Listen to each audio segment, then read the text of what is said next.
மிக பெரும் அரசியல் ஆளுமை, இந்தியாவே இன்று திரும்பி பார்த்து கொண்டிருக்கக்கூடிய மிக பெரும் வல்லமை கொண்ட ஒரு பெரும் அரசியல் தலைவர் நம்முடன் அமர்ந்திருக்கிறார்.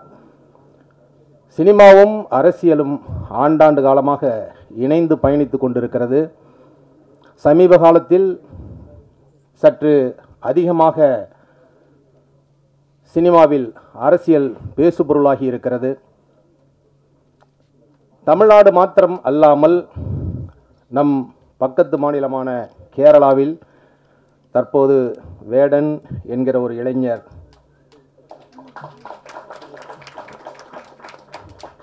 மிக பெரும் பேசுபொருளாக மாறியிருக்கிறார். அவர் பேசும் அரசியல் உலக அரசியல் என்று கூறுகிறார்கள். வழக்கம்போல் வன்மத்தை கக்குபவர்கள் கக்கிக் கொண்டிருந்தாலும் ஆண்டாண்டு காலமாக அடிமைப்பட்டு கிடந்த இனம் ஒன்று மேலெழுந்து வரும்போது சற்று வீரியமாகத்தான் இருக்கும் என்பதை ஒவ்வொருவரும் சமீப காலமாக நிரூபித்துக் கொண்டிருக்கிறார்கள். அந்த வகையில் தொடர்ச்சியாக தலித் அரசியல் பேசும் சினிமாக்கள் வந்து கொண்டே இருக்கின்றன. குயிலி திரைப்படம் ஒரு ஒடுக்கப்பட்ட மக்களின் அரசியலையும் கலாச்சாரத்தையும் பேசும் என்று நம்புகிறேன். இந்த திரைப்படத்தில் குடிக்கு அடிமையானவர்களை பற்றி ஒரு பாடம் எடுத்திருக்கிறார்கள். தாய்ப்பாசத்தை மிக அழகாக சித்தரித்திருக்கிறார்கள். அந்த பாடல் நான் கேட்டவுடனேயே கூறினேன், மிக நன்றாக வந்திருக்கிறது, மாபெரும் வெற்றி அடையும் என்று. இந்த விழாவின் நாயகன் ஜோ ஸ்மித் 10 ஆண்டுகளுக்கு முன்னால் என்னால் அறிமுகப்படுத்தப்பட்ட இளைஞன். இப்பொழுதே குட்டி பையனாக இருக்கும் இவர் 10 ஆண்டுகளுக்கு முன்னால் எப்படி இருந்திருப்பார் என்று யோசித்து பார்க்கவும். அப்பொழுது அவரை நம்பி ஒப்படைத்தேன். இப்பொழுது மிகப்பெரிய அளவில் அவர் திறமையுள்ளவராக இருக்கிறார். ரெக்கார்டிங்கின் போது அவரிடம் அமர்ந்து வேலை செய்யும் போது அவ்வளவு சுறுசுறுப்பாக பாடி காண்பித்து வார்த்தை உச்சரிப்புகளை எல்லாம் மிக அழகாக வாங்குகிறார். ஆனாலும் ராஜன் சார் கூறியதை போல இந்த திரைப்படத்தில் நிறைய பாடல்கள் இருக்கிறது என்று நினைக்கிறேன். 2 பாடல்கள் போதுமானதாக இருக்கிறது. ஏனென்றால் கிரிக்கெட்டே இன்று 2020 மேட்ச் வந்துவிட்டது.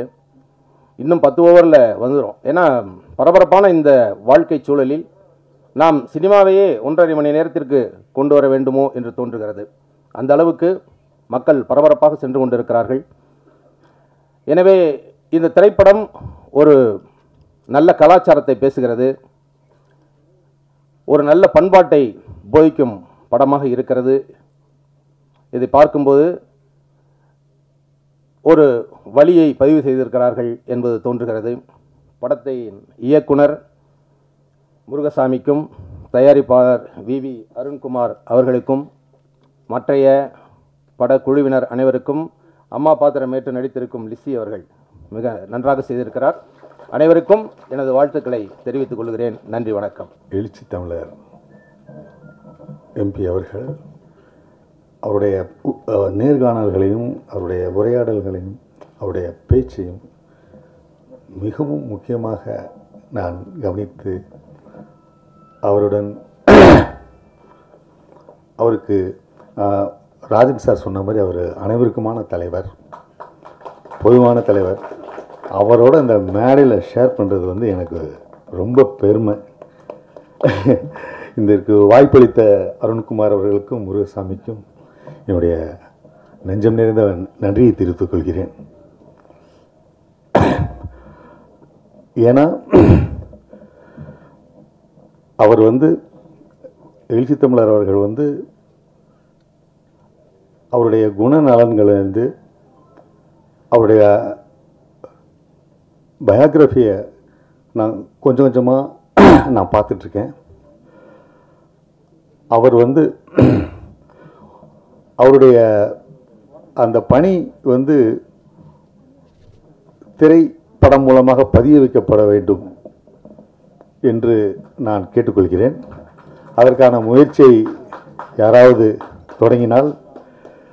அதற்கு நான் ஒத்துழைக்க கடமைப்பட்டுள்ளேன். அவ்வளவு நேர்மையான, பிடித்தமான, அனைவருக்குமான தலைவர். அவரை வணங்குகிறேன். முருகசாமி அவர்கள் எனக்கு கல்லூரியிலேருந்து என்கிட்ட இருக்கிறாரு. அவர் ஒரு ஷார்ட் ஃபில்ம் எடுத்து என்கிட்ட காமிச்சு என்னுடைய கூட இருப்பார். அவர் ஒரு நல்ல நடிகரும் கூட. இந்த படத்தில் கூட ஏதோ ரோல் செஞ்சுருக்காங்கன்னு நினைக்கிறேன்.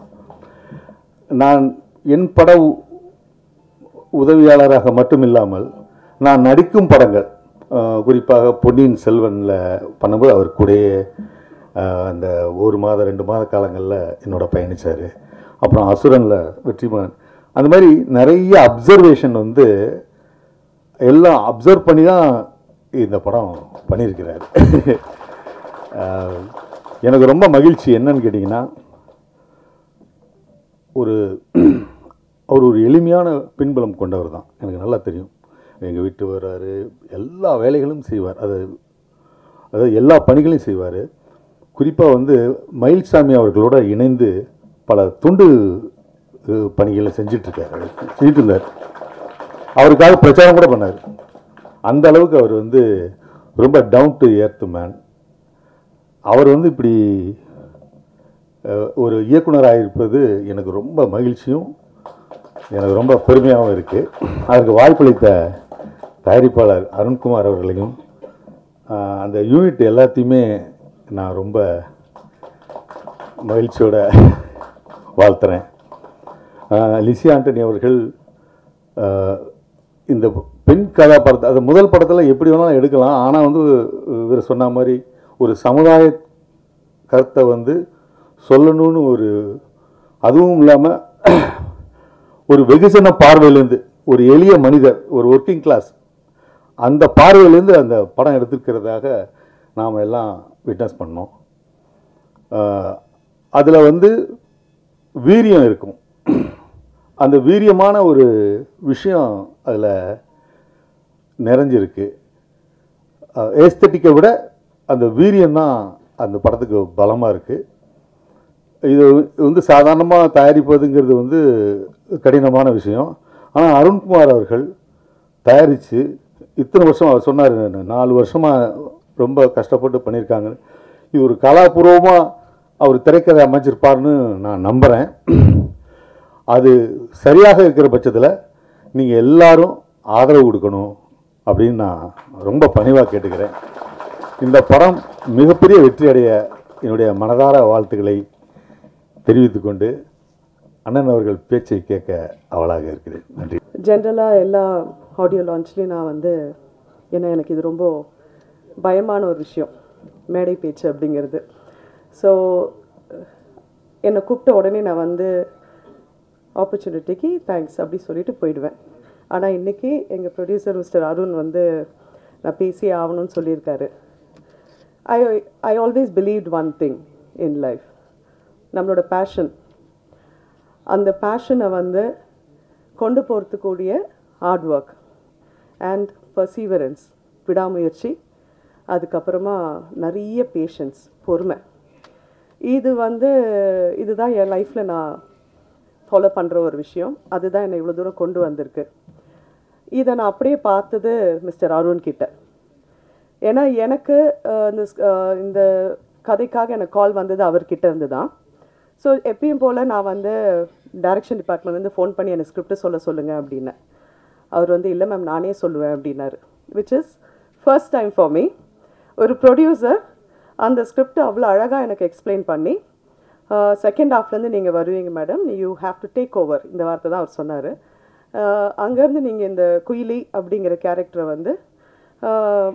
ரொம்ப வலி, நிறைய சாக்ரிஃபைஸ், அதோடைய ரொம்ப கஷ்டமான ஒரு பயணத்தை நீங்கள் காமிக்கணும். வலி நமக்கு புதுசு இல்லை. So and I know I can do it. And இவர் அது அவ்வளோ அழகாக எக்ஸ்பிளைன் பண்ணது, என்கிட்டேருந்து இந்த கேரக்டர் அவங்க என்ன எதிர்பார்க்குறாங்க அப்படின்னு சொன்னது எல்லாமே ஐ வாஸ் ரியலி இம்ப்ரெஸ்ட். ஏன்னா முதல் தடவை ஒரு ப்ரொடியூசர் எனக்கு ஃபோன் பண்ணி இவ்வளோ டீட்டெயில்டாக எனக்கு ஒரு ப்ரீஃபிங் கொடுத்தாரு. So that is the first reason நான் இந்த படம் ஒத்துக்கிறதுக்கு உரிய முதல் காரணம் அதுதான். அடுத்தது and the social cost behind it. And எனக்கு தெரியும் ஒரு சின்ன பட்ஜெட் படம், அதில் இருக்க கஷ்டம் என்ன, ஷூட்டிங் ஸ்பாட்டில் இருக்க போகிற கஷ்டம் என்ன, எல்லாமே தெரியும். பட் அவரோட அந்த பர்சீவரன்ஸ் இருக்குது பார்த்தீங்களா, சின்ன சின்ன விஷயம் லைக் சார் இந்த படத்துக்கு குயிலி தான் சார் டைட்டிலாக இருக்கணும் அப்படின்னு நான் சொன்னேன், ஏன்னா அதுதான் ஆப்டாக இருக்கும் அப்படின்னு. மேடம் கிடைக்காதுன்னு நினைக்கிறேன், ஆனால் நான் வாங்கிடுவேன். அந்த மாதிரி ஒரு விஷயமும் அவர் விடவே இல்லை. இந்த படத்தை வந்து இவ்வளோ தூரம் அவர் சொன்ன மாதிரி 4 years ப்ளஸ் ஒரு ஸ்ட்ரகிள், ஒரு பாயிண்டில் இது எப்படி வரும் அப்படின்னு ஒரு கொஸ்டின் இருக்கும்போது, ஆனால் அது இவ்வளோ தூரம் கொண்டு வந்து அதுக்கு இவ்வளோ பேர் இங்கே உட்காரது இல்லாமல் மேடையில் இவ்வளோ பெரிய டிக்னட்ரிஸ் இருக்கும்போது அது அந்த பர்சிவரன்ஸை பற்றி என்ன சொல்ல, இது சக்ஸஸ் ஆகி தான் ஆகணும். இங்கே இந்த மாதிரி ப்ரொடியூசர்ஸ் கிடைக்கிறது ரொம்ப ரொம்ப கஷ்டம். ஸோ மீடியா நண்பர்களுக்கு நான் ரிக்வெஸ்ட் பண்ணுறது என்னென்னா, ப்ளீஸ் ப்ரொமோட் இட், ஹெல்ப் பண்ணுங்கள். ஏன்னா அவர் சொன்னார் பார்த்தீங்களா, ஃபஸ்ட்டு படம் எனக்கு கமிஷன் இல்லைனாலும் பரவாயில்லன்னு. அந்த தாட் ப்ராசஸ்க்கே வந்து நம்ம வந்து we have to help it. So it is an humble request. Please do it. Thank you so much. Thank you. அன்பார்ந்த குயிலி திரைப்படத்தின் இயக்குனர் அன்பு இளவல் முருகசாமி அவர்களே,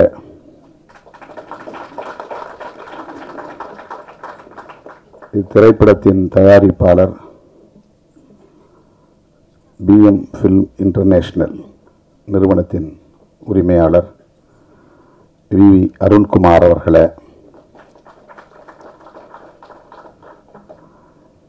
இந்நிகழ்வில் பங்கேற்று வாழ்த்துரை வழங்கி அமர்ந்திருக்கிற மூத்த திரைக்கலைஞர் மதிப்பிற்குரிய திரைப்பட தயாரிப்பாளர் மதிப்பிற்குரிய அண்ணன் K. ராஜன் அவர்களே, இயக்குனர் பாலாஜி சக்திவேல் அவர்களே, இயக்குனர் ஸ்ரீஜா அவர்களே, குயிலியாக இந்த திரைப்படத்தில் நடித்திருக்கிற அன்பு சகோதரி லிசி ஆண்டனி அவர்களே, இசையமைப்பாளர் ஜூ ஸ்மித் அவர்களே, நடிகர் ஹீரோ பேர் என்ன, ஹீரோ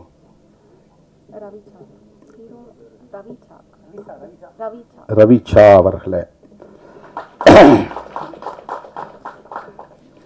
மற்றும்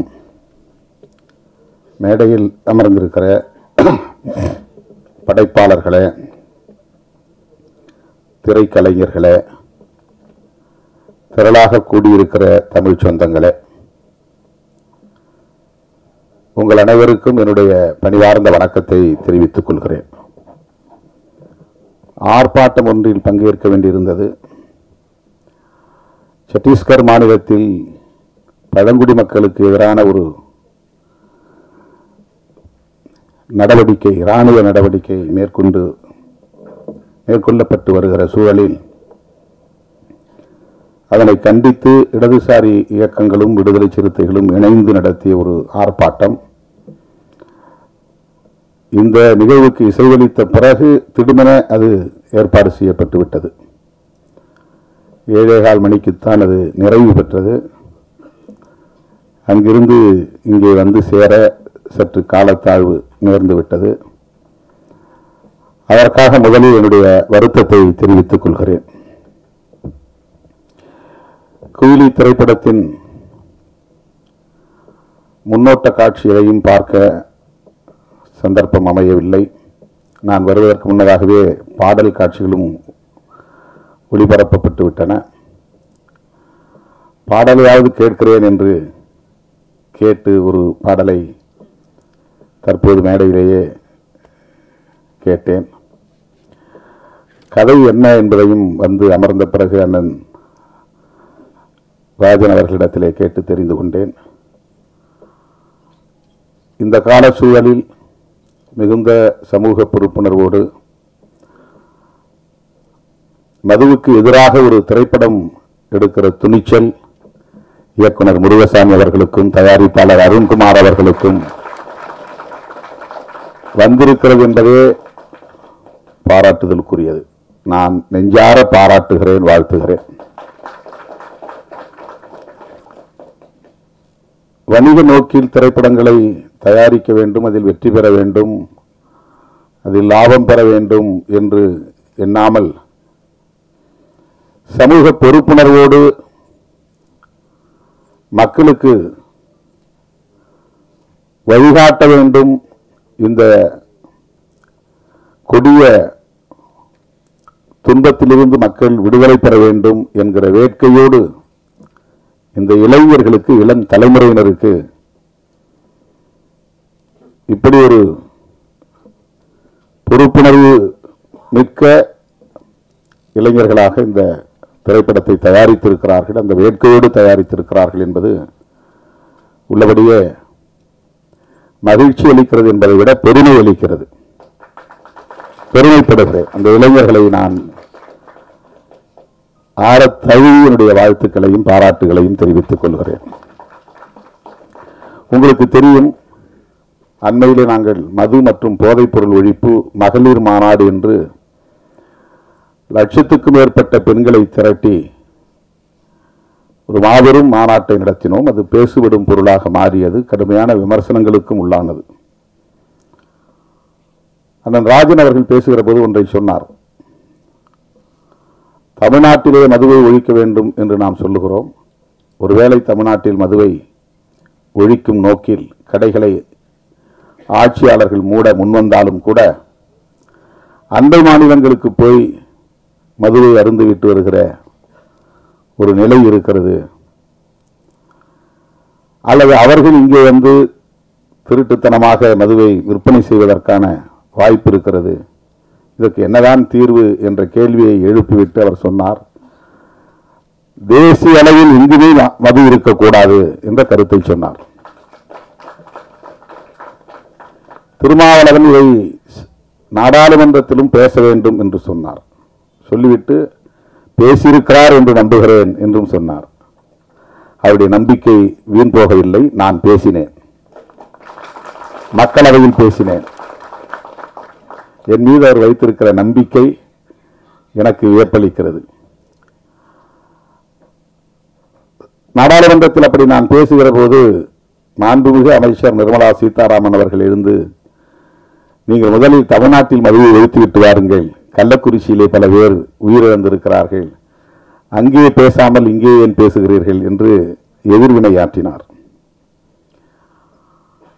அது அரசியல் ரீதியான விமர்சனம். நாம் அதை கடந்து சிந்திக்கிறோம். தமிழ்நாட்டில் உள்ள இளைஞர்கள் மட்டுமல்ல, தமிழ்நாட்டில் உள்ள மனிதர்கள் மட்டுமல்ல, இந்தியா முழுவதும் மக்கள், நம் தேசத்து மக்கள் இதனால் பாதிக்கப்படக்கூடாது என்கிற பரந்த பார்வை நமக்கு உண்டு. ஆகவே மது ஒழிப்பு கொள்கையை தேசிய கொள்கையாக இந்திய ஒன்றிய அரசே ஏற்றுக்கொள்ள வேண்டும் என்பதை நான் நீண்ட காலமாக பேசி வருகிறேன். ஐயா இலக்கிய செல்வர் குமரி அனந்தன் அவர்கள் என்னுடைய அலுவலகம் தேடி வந்து அப்படி ஒரு தீர்மானத்தை பல ஆண்டுகளுக்கு முன்னரே இயற்றியதை அறிந்து வந்து நேரிலே வந்து பாராட்டினார். மகாத்மா காந்தியை தேசிய தலைவராக நாம் ஏற்றுக்கொள்கிறோம். அவருடைய திருவுருவப் படங்களை ரூபாய் நோட்டிலும் தவறாமல் அச்சிடுகிறோம். அவருடைய கொள்கைகள்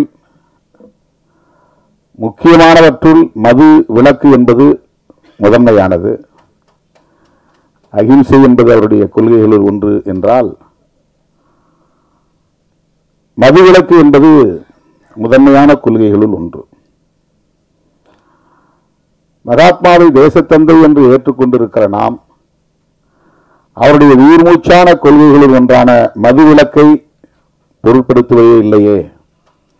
இதை மாநிலங்கள் பார்த்துக் கொள்ளட்டும் என்று ஒன்றிய அரசு கண்டும் காணாமல் இருக்கிறது. மாநில அரசுகள், தமிழ்நாடு மட்டுமல்ல, மாநில அரசுகள் வருமானத்திற்கான ஒரு வழியாக இதை பார்க்கிறதே. யார் எப்படி கெட்டு போனால் நமக்கென்ன என்கிற ஒரு அலட்சிய போக்கு மேலோங்கி இருப்பதாக தெரிகிறதே என்ற கவலை இன்றைக்கு நேற்றைக்கல்ல பல 10 ஆண்டுகளாக எனக்கு உண்டு. அதை நான் பல மேடைகளில் பேசியிருக்கிறேன். பல மாநாடுகளில் தீர்மானங்களாக நிறைவேற்றியிருக்கிறோம். கள்ளக்குறிச்சியில் 60 பேர் உயிரிழந்ததும் நான் உடனடியாக அந்த பகுதிக்கு சென்று 2 நாள் இருந்து ஒவ்வொருவரின் வீடாக சென்று அந்த மக்கள் கத்தி கதறி அழுத நிலையில் அவர்களின் கைகளை பற்றி கொண்டு ஆறுதல் சொன்னேன். அவர்களுக்கு எம்மால் இயன்ற நிதி உதவியும் செய்தோம். உடனடியாக ஒரு ஆர்ப்பாட்டத்தையும் நடத்தினோம். அது போதாது என்கிற அடிப்படையில் மரக்காணத்தில் உயிரிழந்தவர்களையும் போய் சந்தித்து ஆறுதல் சொல்லிவிட்டு அவர்களுக்கும் நிதியுதவி செய்துவிட்டு அங்கே நான் அறிவிப்பு செய்தேன். மது மற்றும் போதைப் பொருள், மது மட்டுமல்ல, பல வகையான போதைப் பொருள் இன்றைக்கு புழக்கத்திற்கு வெளிப்படையாக வந்திருக்கின்றன. கஞ்சா போன்ற பல வகையான போதைப் பொருட்கள், ட்ரக்ஸ், போதை மாத்திரைகள் பள்ளி வளாகங்களிலே இப்போது கிடைக்கிறது. நகர்ப்புறங்களில் மட்டுமே புழக்கத்தில் இருந்த போதைப் பொருட்கள் இப்போது கிராமப்புறங்களிலும் ஊடுருவி இருக்கிறது. இந்த துயரத்தை, இந்த அவலத்தை எண்ணி இதற்கென்று ஒரு மாநாடு நடத்த வேண்டும் என்று அறிவிப்பு செய்து அதை ஒரு தேசிய கொள்கையாக இந்திய ஒன்றிய அரசே ஏற்றுக்கொண்டு எந்த மாநிலத்திலும் மதுக்கடைகள் திறக்கக்கூடாது, வருவாய்க்கு வேறு வழிகளை தேடிக்கொள்ள வேண்டும் என்று வழிகாட்டக்கூடிய ஒரு நிலைப்பாட்டை இந்திய ஒன்றிய அரசு மேற்கொள்ள வேண்டும் என்று வலியுறுத்தி தீர்மானம் நிறைவேற்றினோம். இப்போது பலரும் விமர்சித்தார்கள். தமிழ்நாட்டிலே கடையை திறந்து வைத்திருக்கிற ஆட்சியாளர்களை மேடையில் அமர வைத்துக் கொண்டு நீங்கள் தேசிய அளவிலே மதுவிலக்கு கொள்கையை பேசுவது எந்த வகையிலே நியாயம் என்று அரசியல் ரீதியான விமர்சனங்களை பேசினார்கள். நம்மை பொறுத்தவரையில் ஆட்சியில் இருந்தாலும் கூட அவர்களையும் மேடையில் அமர வைத்து மதுவை ஒழிக்க வேண்டும் என்று சொல்லுகிற துணிச்சல் விடுதலை சிறுத்தைகளுக்கு உண்டு என்பதை அந்த நிகழ்வின் மூலமாக உறுதிப்படுத்தினோம். கூட்டணியில் இருக்கிறோம், அவர்களை வைத்துக் கொண்டு மேடையிலே பேசக்கூடாது என்று நாங்கள் அஞ்சவில்லை. உங்களுக்கும் இதில் உடன்பாடு இருக்கிறது, எனவே மேடைக்கு வாருங்கள், ஒன்றும் பிரச்சனை இல்லை, வந்து உங்கள் கருத்தை சொல்லுங்கள். மேடைக்கு வந்தார்கள். தேர்தல் வாக்குறுதியிலேயே மதுக்கடைகளை மூடுவோம் என்று திராவிட முன்னேற்றக் கழகம் ஏற்கனவே அறிவித்திருக்கிற நிலையில் இந்த மாநாட்டிலும் பேச வேண்டும் என்று நாங்கள் அந்த கூட்டணி உறவை பயன்படுத்தி ஒரு அழுத்தம் கொடுத்தோம் என்பதுதான் உண்மை. அதுதான் ஒரு பிரஷர். ஆளுங்கட்சியை மேடையை அமர வைத்து ஆமாம் எங்களுக்கும் மதுக்கடைகளை மூட வேண்டும் என்கிற கருத்திலே உடன்பாடு உண்டு என்று சொல்ல வைத்தது விடுதலை சிறுத்தைகள் என்பதை நான் இந்த இடத்திலே பதிவு செய்ய விரும்புகிறேன். ஆக இந்தியா முழுவதும் மது ஒழிக்கப்பட வேண்டும், போதைப் பொருள் புழக்கம் கட்டுப்படுத்தப்பட வேண்டும். தினந்தோறும் நான் சுற்றுப்பயணத்தில் இருக்கிறேன், ஏதாவது ஒரு கிராமத்தில் இருக்கிறேன், ஏதேனும் ஒரு நிகழ்ச்சியில் பங்கேற்கிறேன். உள்ளபடியே ஒவ்வொரு நாளும் நான் நொந்து போகிறேன். மேடைக்காக நான் பேசவில்லை. இளம் வயதிலேயே பல இளைஞர்கள், ஒரு குறிப்பிட்ட சமூகத்தை சார்ந்தவர்கள் என்று இல்லை, அனைத்து சமூகங்களை சார்ந்தவர்களும் இந்த கொடிய குடிப்பழக்கத்திற்கு ஆளாகி இளம் வயதிலேயே வாழ்வை பாழாக்கிக் கொள்ளுகிறார்கள். குடும்பம் நடத்துவதற்கான ஆளுமையையே இழந்து விடுகிறார்கள். ஏதோ தாம்பத்திய உறவை கொண்டு 2-3 பிள்ளைகளுக்கு தந்தையாகி விடுகிறார்கள். ஆனால் அந்த பிள்ளைகளை பாதுகாக்கவோ பராமரிக்கவோ அவர்களை படிக்க வைக்கவோ அவர்களுக்கான எதிர்காலத்தை நல்ல முறையில் அமைத்து தரவோ பொறுப்புணர்வு கொண்ட ஆளுமையாக அவர்கள் இல்லை. நிற்க முடியாமல் தடுமாறுகிறார்கள். அதிகாலையில் இருந்து படுக்கப் போகிற வரையில் போதையில் மிதக்கிறார்கள். அவ்வளவு குடும்ப பாரத்தையும் மனைவி சுமக்கிறாள். அது எவ்வளவு கொடிய துயரம் என்பதை நேரிலே பார்த்தால்தான், களத்திலே சந்தித்தால்தான் உணர முடியும். இந்த நாட்டை பீடித்திருக்கிற பேர் அவலங்களுள் இது ஒன்று. எத்தனையோ பல இளைஞர்கள் கல்வி பெற வேண்டிய வயதில், இல்லற வாழ்வை நுகர வேண்டிய வயதில் யாவற்றையும் பறிகொடுத்து சுய நினைவை இழந்து எந்த ஆளுமையும் இல்லாமல் சமூகத்தாலேயே புறக்கணிக்கக்கூடிய அளவுக்கு மாறிவிடுகிறார்கள். முதல் பாட்டு இந்த படத்திலே கேட்டேன். இந்த அவலங்கள் அனைத்தையும் அப்படியே வரிகளாக்கி இருக்கிறார்கள். இந்த பாடல் மிகவும் நம் நெஞ்சை ஆழமாக தொடுகின்றது. மிக மிக இன்றியமையாத ஒரு பாடல். எல்லா கிராமங்களிலும் கட்டாயமாக போட்டு காட்ட வேண்டிய ஒரு பாடல். எல்லோரும் தன்னுடைய அலைபேசியிலே வைத்திருக்க வேண்டிய ஒரு பாடல். விழிப்புணர்வை ஏற்படுத்தக்கூடிய ஒரு பாடல். அந்தோனிதாஸ் குரலில் பாடியிருக்கிறார் என்று கருதுகிறேன். இசையும் மிக சிறப்பாக வந்திருக்கிறது. வேட்டவளம் ராமமூர்த்தி பாடல் அவ்வளவு யதார்த்தமாக அந்த துயரங்களை காட்சிப்படுத்தி இருக்கிறார்கள், வரிகளுக்குள் கொண்டு வந்திருக்கிறார்கள். தோழர்களே, நாம் ஒவ்வொருவருக்கும் இதில் பொறுப்பு இருக்கிறது. இந்த ஆட்சி அந்த ஆட்சி என்று நாம் இதில் அரசியலை நுழைத்து மதிப்பீடு செய்ய தேவையில்லை.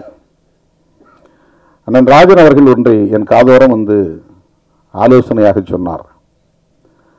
தம்பி, இந்த கடைகளை எல்லாம் மூடிவிட்டு மணல் குவாரி, கல் குவாரி போன்றவற்றை அரசாங்கமே எடுத்து நடத்தினால் இதில் வரக்கூடிய வருமானம் அதில் வராதா?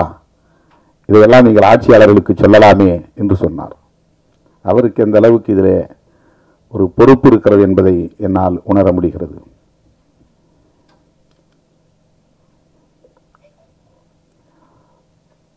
தமிழக முதலமைச்சரிடத்திலே தனிப்பட்ட முறையில் இதை பற்றி பேசுகிற போதும் கூட அவருக்கும் அந்த கவலை இருக்கிறது. அதுதான் சிஸ்டம். ஒரு சமூக கட்டமைப்புக்குள்ளே அரசு சார்ந்த கட்டமைப்புகள் சில நேரங்களில் நம்முடைய விருப்பங்களை மீறி இயங்கக்கூடியவையாக அமைந்து விடுகின்றன. தனியார் மயமாதல் கூடாது என்பது நம்முடைய கருத்து. ஆனால் நம்மால் அதை எதிர்த்து வெற்றி பெற முடியவில்லை. பன்னாட்டு நிறுவனங்கள் இங்கே நுழையக்கூடாது என்பது நம்முடைய நிலைப்பாடு. ஆனால் நம்மால் தடுக்க முடியவில்லை. அந்நிய முதலீடு இங்கே வரக்கூடாது, அதன் மூலம் அவர்கள் நமது வளங்களை சுரண்டக்கூடாது, லாபம் என்கிற பெயரில் கொள்ளையடிக்கக்கூடாது என்பது நம்முடைய ஆசை. ஆனால் அவற்றை நம்மால் தடுக்க முடியவில்லை. இப்போது கூட நாங்கள் போய்விட்டு வந்த அந்த ஆர்ப்பாட்டம் எதற்கு என்றால், அங்கே இருக்கிற பழங்குடி மக்கள் சத்தீஸ்கர் மாநிலத்தில் பன்னாட்டு நிறுவனங்கள் உள்ளே வரக்கூடாது, கனிம வளங்களை சுரண்டக்கூடாது என்று எதிர்த்து போராடுகிறார்கள். ஆனால் இந்த தேசத்தின் வளர்ச்சிக்கு அந்நிய முதலீடு தேவை, பன்னாட்டு நிறுவனங்களின் வளர்ச்சி தேவை என்று அரசு நம்புகிறது. இந்திய ஒன்றிய அரசு, அது அரசின் கொள்கை நிலைப்பாடாக இருக்கிறது. உலகம் முழுவதும் இன்றைக்கு எந்த நாட்டிலும் பன்னாட்டு நிறுவனங்களுக்கு தடை இல்லை. தேச வரம்புகள் அவர்களுக்கு ஒரு தடையாக அமைந்துவிடக் கூடாது என்பதற்காக உருவாக்கப்பட்ட ஒப்பந்தம் தான் காட் ஒப்பந்தம், GATT ஒப்பந்தம். அந்த ஒப்பந்தத்தில் கையெழுத்திட்ட நாடுகள் எல்லாம் தேச வரம்புகளை உடைத்து யாரும் இங்கே அந்நிய முதலீடு செய்யலாம், எங்கோ அமர்ந்து கொண்டு இங்கே தொழில் நடத்தலாம், அவன் இங்கே வர தேவையில்லை, நிலம் கையகப்படுத்த தேவையில்லை, இங்கே வந்து எந்த விதமான வேலைகளையும் செய்ய தேவையில்லை, அவனுடைய ஃபார்முலா போதும். இங்கே இருக்கிற நீரை அவன் எடுத்து நம்மிடத்திலேயே விற்பனை செய்கிறான், குடிநீர். அவனுக்கு அதில் லாபம் போய் சேருகிறது. அவன் ஒரு நாள் கூட இந்தியாவுக்கு வந்திருக்க மாட்டான். ஆனால் ஒவ்வொரு நாளும் கோடிக்கணக்கிலே அவனுக்கு லாபத்தில் பங்கு போய் கொண்டிருக்கிறது. குளிர்பானங்கள் அப்படி. எல்லா விதமான தொழில்களும் அவன் நாட்டில் செய்தால் அந்த கழிவை அவன் மண்ணில் போய் சேர்க்க வேண்டும். அதனால் மண் நஞ்சாகும், குடிநீர் நஞ்சாகும், காற்று நஞ்சாகும் என்று அஞ்சுகிறான். இந்தியா போன்ற மூன்றாவது உலக நாடுகளில் அவன் கழிவை கொட்டுகிற குப்பை தொட்டியாக மாற்றிக் கொண்டிருக்கிறான். அதற்கு உலகமயமாதல் கொள்கை வழிவகுத்திருக்கிறது. உலகமயமாதல், தாராளமயமாதல், தனியார்மயமாதல் என்கிற கொள்கைகளை 90களில் நாம் கடுமையாக எதிர்த்தோம். இப்போது பேசவே நாம் தயங்குகிறோம், பேசுவதே இல்லை. இறால் வளர்ப்பை கடுமையாக எதிர்த்தோம் ஒரு காலகட்டத்தில். இப்போது இறால் வளர்ப்பு மிக ஜோராக நடைபெற்றுக் கொண்டிருக்கிறது. நம்மால் எதிர்க்க முடியவில்லை. தனியார் துறைகளில் இடஒதுக்கீடு வேண்டும் என்று கோரிக்கையை மாற்றிக்கொண்டோம். தனியார் மயமாதலே வேண்டாம் என்று சொன்ன நிலை மாறி இப்போது தனியார் துறைகளில் வேலைவாய்ப்பு வேண்டும், அதற்கு இடஒதுக்கீடு வேண்டும் என்று நமது கோரிக்கையை மாற்றிக்கொண்டோம். இப்படி நம் விருப்பத்திற்கு மாறாக மது ஆலைகள் ஆங்காங்கே நிறுவப்பட்டு விட்டன. மது உற்பத்தி ஆலைகள், அது கோடிக்கணக்கிலே முதலீடு செய்யப்பட்டவை. அதில் பல்லாயிரக்கணக்கானவர்கள் வேலை செய்கிறார்கள். அதற்கான மூலப்பொருளை தருவதற்கு சர்க்கரை ஆலைகள் மொலாசஸ் தயாரிக்கின்றன. இந்த மொலாசஸை எப்படி அவர்கள் விநியோகம் செய்வது, விற்பனை செய்வது, அதை வாங்குவதற்கு மது ஆலைகள் தேவை. மது கடைகளை மூடுவது என்பது மட்டுமே வேலை திட்டம் அல்ல. அதற்கு பின்னால் இவ்வளவு பெரிய பரப்பு இருக்கிறது. மது ஆலைகளையும் மூட வேண்டும், அதை விநியோகம் செய்கிற நிறுவனங்களையும் மூட வேண்டும். அதற்காக ஆயிரக்கணக்கான கோடிகளை முதலீடு செய்திருக்கிறார்கள். அவ்வளவு முதலீடுகளையும் நிறுத்த வேண்டும். அதனால் ஏற்படுகிற இழப்பை சந்திக்க வேண்டும். இப்படி இந்த சிஸ்டம் ஆக்டோபஸ் கால்களாக விரவி பரவி கிடக்கின்றன.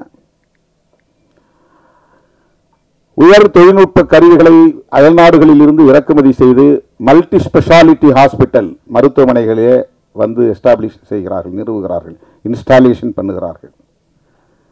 அது கோடிக்கணக்கிலே மதிப்பீடு, 5 கோடி 10 கோடி. அதை வெறுமனே மூடி வைத்திருக்க முடியாது. தினந்தோறும் அது இயங்க வேண்டும். இல்லை என்றால் அது பழுதாகிவிடும். தினந்தோறும் அது இயங்க வேண்டும். ஆனால் அதற்கு வேலையாட்கள் தேவை.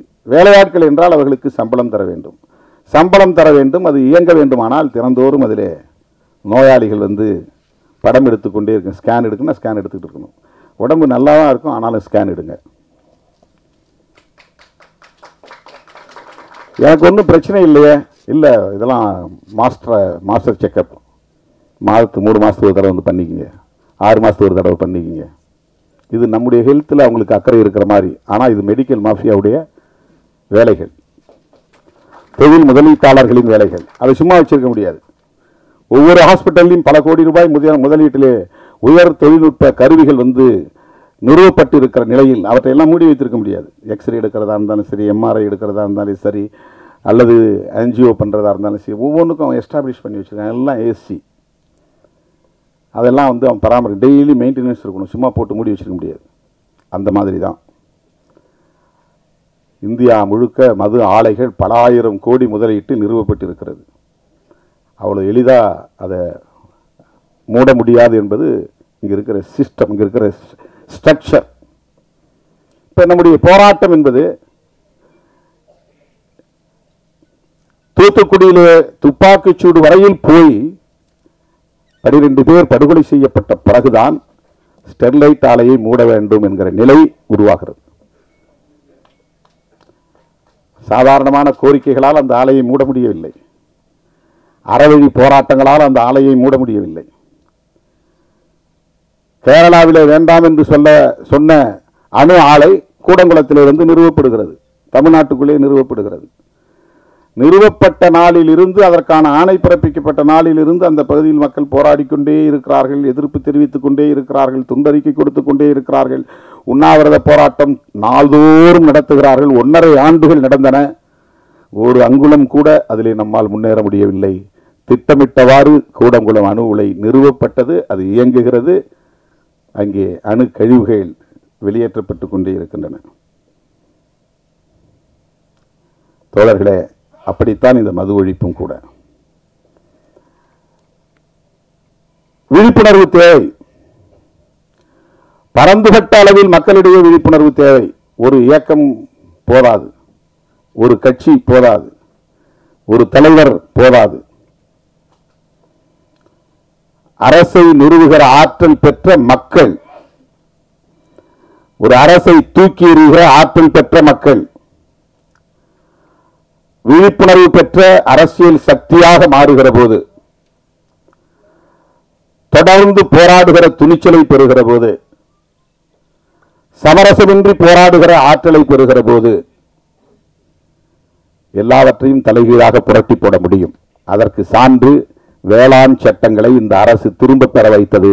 விவசாயிகளின் தொடர் போராட்டம். அது ஒரு கட்சி நடத்திய போராட்டம் அல்ல, ஒரு குறிப்பிட்ட தலைவன் நடத்திய போராட்டம் அல்ல. பஞ்சாப், ஹரியானா மாநிலங்களை சார்ந்த விவசாயிகள் குடும்பம் குடும்பமாக வண்டி கட்டி வந்து டெல்லிக்கு செல்லுகிற எல்லா பிரதான சாலைகளிலும், முதன்மை சாலைகளிலும் குறுக்கே மறித்து வண்டிகளை நிறுத்தி அங்கேயே படுத்து தூங்கி சமைத்து சாப்பிட்டு 1.25 ஆண்டுகள் தொடர்ந்து போராட்டம் நடத்தினார்கள். அந்த போராட்டம் ஆட்சியாளர்களால் கண்டுகொள்ளப்படவில்லை, அலட்சியப்படுத்தப்பட்டது. ஆனால் பஞ்சாப் மாநிலத்திற்கு தேர்தல் வந்தது, ஆட்சியாளர்களுக்கு கிளி பிடித்தது, வயிற்றில் புலி கரைத்தது. இந்த போராட்டத்தை கண்டுகொள்ளாமல் இருந்தால் நாம் மிக மோசமான தோல்வியை சந்திக்க நேரிடும் என்று நிறைவேற்றப்பட்ட சட்டங்களை, குடியரசுத் தலைவரால் அங்கீகரிக்கப்பட்ட சட்டங்களை திரும்ப பெற்றார்கள் என்பது வரலாறு. அது ஒரு புரட்சி. அப்படி ஒரு புரட்சி தேசிய அளவில் உருவாக வேண்டும். மதுவுக்கு எதிராக மது ஒழிப்பு என்கிற காந்திய கொள்கை தேசிய அளவில் பரவ வேண்டும். இன்றைக்கு மீண்டும் காந்தி நமக்கு தேவைப்படுகிறார். மதச்சார்பின்மைக்காகவும் தேவைப்படுகிறார், மது விலக்குக்காகவும் தேவைப்படுகிறார். மதத்தின் மீது நம்பிக்கை உள்ளவர். அந்த அடிப்படையிலே காந்தியடிகளோடு எமக்கு முரண்பாடுகள், கடுமையான முரண்பாடுகள் உண்டு. அவருக்கு முற்பிறவியின் மீது நம்பிக்கை உண்டு, அடுத்த பிறவியின் மீது நம்பிக்கை உண்டு. இந்த சாதிய கட்டமைப்பு இறைவனால் உருவாக்கப்பட்டதுதான் என்கிற நம்பிக்கை உண்டு. தீண்டாமை மட்டும் கூடாது என்று சொன்னார். அப்படி சொன்ன கருத்துக்களிலே நமக்கு முரண்பாடு உண்டு.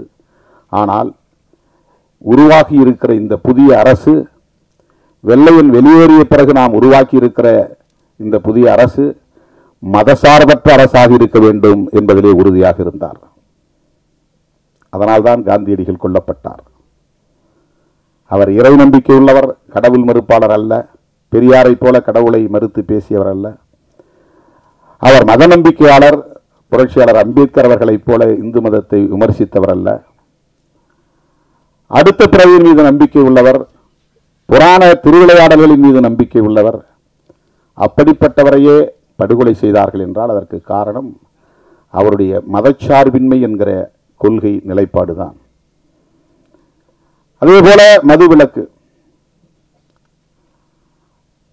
இன்றைக்கு நாம் குயிலி திரைப்படம் எடுத்திருக்கிறோம் என்று சொன்னால், துணிந்து அதை திரைப்படமாக்கி மக்களிடத்திலே கொண்டு போய் சேர்க்க வேண்டும் என்று வந்திருக்கிறோம் என்றால், காந்தியடிகள் ஏற்படுத்திய தாக்கத்தின் விளைவு என்று இதை சொன்னால் யாரும் மறுக்க முடியாது.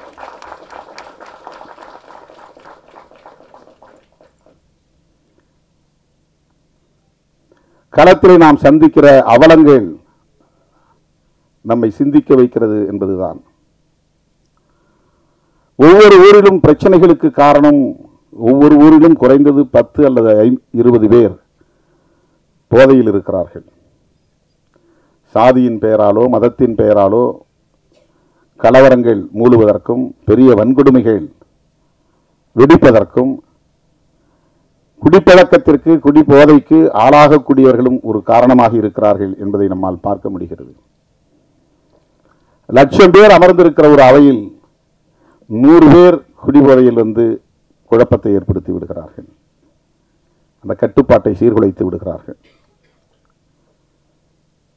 இது நாட்டுக்கு கேடு. படத்தின் முதல் பாடலே அதுதான், நாட்டுக்கு கேடு, வீட்டுக்கு கேடு, அதை விட்டு தொலைப்போம் என்கிற அந்த கருத்து. தோழர்களே, இதனால் என்ன நாம் சாதிக்கப் போகிறோம் என்று கருதாமல், இது என்ன பெரிய விளைவை ஏற்படுத்திவிடப் போகிறது என்று கருதாமல், இந்த விழிப்புணர்வை இன்னும் விரிவாக்கிக் கொண்டே போக வேண்டும். சில இளைஞர்களையாவது நாம் அந்த கொடுமைக்கு ஆளாகாமல் தடுக்க முடியும், அந்த துயரத்திற்கு ஆளாகாமல் தடுக்க முடியும், இளம் தலைமுறையினரை பாதுகாக்க முடியும். ஏற்கனவே பாதிக்கப்பட்டவர்களை மீட்க வேண்டும் என்பது ஒரு புறம், புதிதாக இளைஞர்கள் அதிலே பாதிப்புக்கு உள்ளாகிவிடாமல் தடுக்க வேண்டும் என்பது இன்னொரு புறம். ஒவ்வொரு மருத்துவமனையிலும் டி அடிக்ஷன் சென்டர் இருக்க வேண்டும் இந்த மதுக்கடைகளை மூடுகிற வரையில். இது என்னுடைய கோரிக்கை. முதலமைச்சருக்கு நேரிலே போய் நான் சொன்னேன். எங்கேயாவது தேட வேண்டியிருக்குது. ஒரு ஸ்டேட்டுக்கு 2-3 தான் இருக்கு டி அடிக்ஷன் சென்டர். கவுன்சிலிங் இல்லை. எல்லா மருத்துவமனையிலும் கவுன்சிலிங் இருக்கணும். மருத்துவமனைகளில் உளவியல் சார்ந்த அறிவுரைகளை தருவதற்கு, விழிப்புணர்வை தருவதற்கு சிறப்பு பயிற்சி பெற்ற மருத்துவர்களை நியமிக்க வேண்டும். எல்லா நோய்களுக்கும் அடிப்படையாக இருப்பது உளவியல் சிக்கல்கள் தான். நம்முடைய உணவு பழக்கம் என்பதை விட, நம்முடைய உறக்க பழக்கம் என்பதை விட, இவற்றால் ஏற்படுகிற உளவியல் சிக்கல்கள் தான் மன அழுத்தத்திற்கு காரணமாகி நோய் எதிர்ப்பு சக்தியை குறைக்கிறது. மன அழுத்தம் பெருக பெருக இம்யூனிட்டி என்பது குறைந்துவிடும். மன அழுத்தம் பெருக பெருக பயம் என்பது ஆக்கிரமிக்கும். பயம்தான் எதிர்ப்பு சக்திக்கு எதிரியே. எந்த ஆன்டிபயாட்டிக்கும் ரெஸ்பாண்ட் பண்ணாது. இம்யூனிட்டி போயிருச்சுன்னா, உடம்புல எதிர்ப்பு சக்தி இருக்கிற வரையிலும் தான் antibiotic, anti viral, anti fungal இந்த மருந்தெல்லாம் வேலை செய்யும். எதிர்ப்பு சக்தி இல்லைன்னா மருந்தே வேலை செய்யாது. மருந்து ரெஸ்பாண்ட் பண்ணணும்னா கூட நம்ம பாடிக்குள்ள இம்யூனிட்டி இருக்கணும். இம்யூனிட்டி இருக்கணும்னு சொன்னா நமக்கு பயம் வரக்கூடாது, எந்த பயமும் வரக்கூடாது. பயம் வரக்கூடாதுன்னா மன அழுத்தம் வரக்கூடாது. மன அழுத்தம் வரக்கூடாதுன்னா இது போன்ற துயரங்கள் சமூகத்தில் நிலவக்கூடாது. ஏன்னா அவனுக்கு என்ன ஆகுன்னா, ஒரு பக்கம் அடிக்ஷன் ஆயிடுவான், இன்னொரு பக்கம் சமூகம் அவனை புறக்கணிக்கிறது. அது அவனை ஒரே நேரத்தில் 2 தாக்குதல். இதிலிருந்து அவனால் மீள முடியல. இன்னொரு புறம் பெண்டாட்டியும் அவளை மதிக்கல, பிள்ளைகளும் அவளை மதிக்கல, சமூகமும் மதிக்கல. அந்த நிராகரிப்பு, அவமதிப்பு அவனை அறியாமலேயே அவனுக்குள் ஒரு அழுத்தமாக அது மாறுகிறது. இப்படி ஒரு தனி மனிதனை அது பாதிக்க செய்கிறது என்று நாம் கருதக்கூடாது. இது ஒரு சமூகத்தையே பாதிக்க செய்கிறது. எனவே மது மற்றும் போதைப் பொருள் கட்டுப்படுத்தப்பட வேண்டும், பிறகு முற்றாக ஒழிக்கப்பட வேண்டும். பிற நாடுகளில் இல்லையா? அண்ணன் சொன்னாங்க, இப்ப பெண்களும் குடிக்க ஆரம்பிச்சிட்டாங்க. அயல் நாடுகளிலே பெண்கள் குடிக்கிறார்களே. இதுல என்னன்னா, ஹெல்த் கான்சியஸ் இல்லாதவன் குடிக்கிறதுக்கும் ஹெல்த் கான்சியஸ் உள்ளவன் குடிக்கிறதுக்கும் வேறுபாடு இருக்கு. சோஷியல் ட்ரிங்க் என்கிற பெயரில் குடிக்கிறவனுக்கும், குடி இல்லையே என்னால் இருக்க முடியாது என்கிற அளவுக்கு குடிக்கிறவனுக்கும் வேறுபாடு இருக்கிறது. ஏதோ மாதத்தில் 1 நாள் அல்லது 2 நாள் அல்லது வாரத்தில் 1 நாள் என்று ஒருவன் குடிப்பதை கூட தன் கட்டுப்பாட்டுக்குள்ளே வைத்திருக்க முடியும் என்றால் அவனுக்கு ஏற்கனவே ஒரு விழிப்புணர்வு இருக்கிறது என்று பொருள். மதுக்கடைகளை திறந்து வைப்பதன் மூலம் அது ஒரு சோசியல் பிஹேவியராக மாறுகிறது. சமூகம் இப்போ அது ஒரு குற்ற உணர்வே இல்லை. முன்ன யாராவது பார்த்தா அவன் குடிகாரம் பாருன்னா அவனுக்கு ஒரு கூச்சமாக இருக்கும். ஊரில் 1-2 பேர் தான் இருப்பான். இப்போ ஊரில் 40 பேர் 50 பேர், அதனால யாருக்கும் எந்த குற்ற உணர்வும் கிடையாது. அது சாதாரணமாகிவிட்டது. பிள்ளைகளையே போய் வாங்கி வர சொல்றாங்க அப்பா அம்மாவும் சேர்ந்து குடிக்கிறாங்க. அதை நியாயப்படுத்தப்படுகிறது. அவங்க செய்கிற வேலைப்பா, உடம்பு வலி, அதனால குடிச்சிட்டு படுக்கிறான். இதை சில பேர் நியாயப்படுத்துகிறார்கள். உள்ளபடி இது பெரிய அவலம், சகித்துக் கொள்ள முடியாத பேரவலம். ஒரு சமூகத்தையே முடமாக்குகிற ஒரு பேரவலம், ஒரு தேசத்தையே வீழ்த்துகிற பேரவலம். எல்லா இலவசங்களையும் நிறுத்திவிட்டு கல்வியை மட்டும் இலவசமாக தர முன்வருகிற ஒரு அரசு, அதன் மூலம் ஒரு விழிப்புணர்வை ஏற்படுத்துகிற அரசு, இது போன்ற அவலங்களையும் ஒரு முடிவுக்கு கொண்டு வரும். அரசுக்கு வருமானம் திரட்ட என்ன வழியையும் இதை தவிர்த்து வேறு என்ன வழியையும் அவர்கள் முடிவெடுக்கலாம், தீர்மானிக்கலாம். இதை வைத்து ஒரு அரசை நடத்த முடியாது. ஆண்டுக்கு 25,000 கோடி என்பது போதாது.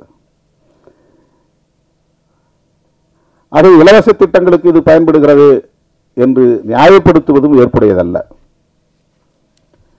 இலவசங்களை வேண்டாம் என்பதுதான். எல்லா இலவச திட்டங்களையும் நிறுத்த வேண்டும். ஒட்டுமொத்த கல்வியையும் அரசே ஏற்றுக்கொள்ள வேண்டும். கல்வியை இலவசமாக கொடுங்க, ஆரம்ப கல்வி முதல் ஆராய்ச்சி கல்வி வரையில். இதெல்லாம் பொதுமக்களின் கோரிக்கையாக மாற வேண்டும். ஒரு தனிநபர் கோரிக்கையாக, ஒரு இயக்கத்தின் கோரிக்கையாக இருக்கிற போது ஈடுபடாது. பொதுமக்களின் கோரிக்கையாக மாற வேண்டும். அதற்கான விழிப்புணர்வு தேவை. அப்படிப்பட்ட ஒரு விழிப்புணர்வுள்ள இளைஞர்களாகத்தான் இன்றைக்கு முருகசாமி, அருண்குமார், ஜூஸ் ஸ்மித், இந்த இளம் தலைமுறையினரை நான் பாராட்டுகிறேன், மெச்சுகிறேன். இது போன்ற இன்னும் பல விழிப்புணர்வு கருத்துக்களை சொல்லக்கூடிய படைப்புகளை நீங்கள் தர வேண்டும். இந்த சமூகம் உங்களை தூக்கி கொண்டாடும் என்பதை சொல்லி இந்த வாய்ப்புக்கு நன்றி கூறி முடிக்கிறேன். நன்றி, வணக்கம்.